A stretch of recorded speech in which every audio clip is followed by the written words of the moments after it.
So looking through, I think you wore 6, 7, 13, and 19 with the men's national team. I saw 8 and 21 with Philly, I believe, and then 7 with Rangers. So there's a through line there. There's 7 in there a few times.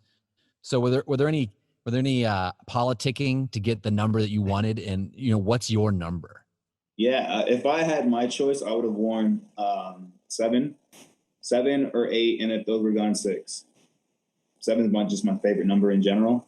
But so I'll give you timeline. Toronto, I was coming into the team. I was a rookie, although I was like first pick. Still, you're first pick, and that lasts for a whole week of press conferences and all the presentations, and then you come into the team and you're a rookie. So I was fortunate to get 6, that was available and that they allowed me to have that, but that was by way of it just happened.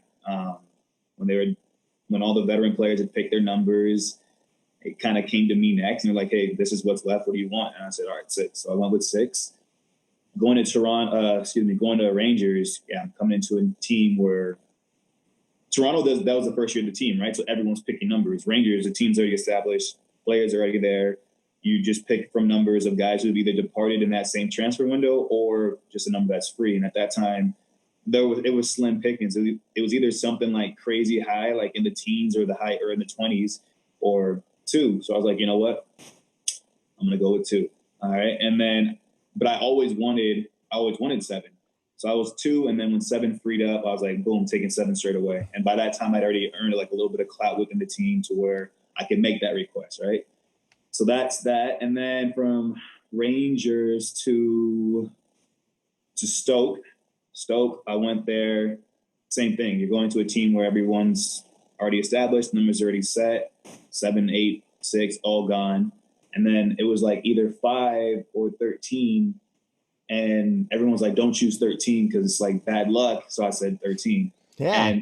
But to be told, it ended up being a shitty experience for me at Stoke. So you had a cup of coffee and that was it. so maybe I didn't want to bring it up. Hey, it is what it is.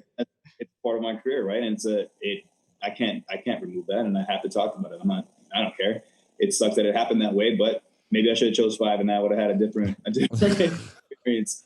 And then from there, went to Bursaspor, wore 21. That same thing, same situation. Divisible by 7. You could, 7 goes into 21. Right. Yeah. It was just a loan spell anyway, so I wasn't that. That doesn't count. Yeah, at that point I was like tunnel vision, just like I need to get back to playing and focused on that. So they could have given me 65 and I wouldn't have cared. And then coming back to Philly, I had a little bit more say so in my numbers. I lied. When I first came back to Philly, I was trying to be like, hey, I don't want to come back and be that guy telling players to give up their numbers just because, I'm an established player or whatever the case is. I was like, you know what? No, cool. I want everyone on the team to know that I'm coming in humble and like just a part of the group. I want to carry my weight. I want to earn my respect, and that's what it is. So what was available was 21. So I took 21, and then when other numbers freed up, then I went ahead and, changed my number at that point. And then with the national team, a similar situation. I came into the team and those numbers are gone, right? Those are gone to veteran players. You can't really touch those numbers at all. I wore a 6 with the Olympic team, 7 with the Olympic team. And then with the full team, I was able to get 7 at some point. But then going to the World Cup, it was already gone. And I don't know, by the way, I don't know how I got so late to the draw when we went to the World Cup, but somehow, some way, when I finally caught wind that we were choosing numbers, everyone else was already aware of that. So everything was gone. So I ended up with 19, but they left you out of the mix. They blanked me. And to this day, I still don't know how that happened. Jesse was a kid, man. Me and Jesse were cool. Like, so I don't understand what happened there. Oh, the fix is in. This is no problem. Dude, we gotta figure this out. Let's get Jesse on the horn. He's on the next pod. We gotta figure it out. But yeah, so that's my whole history of numbers. But if I had it my way, I would have worn probably 7, 8, and then maybe 6. So when you went to Philly, you didn't pull an Eden Hazard at Real Madrid and say, I'm going to go ahead and take that 7 now. Thanks. Nah, man. I knew some of the players there already, right? From having been in MLS before I went to Europe. And in my mind, I was like, no, man, I don't want to come in and be that guy. I've seen it happen in other clubs where a player comes in and either just says, I'm pulling rank and taking your number, or they're like, give the younger player, I don't know, they buy it from him or something, give him a couple grand. But like, I didn't want to do it. I was like, no, you know what? I'll take what's there.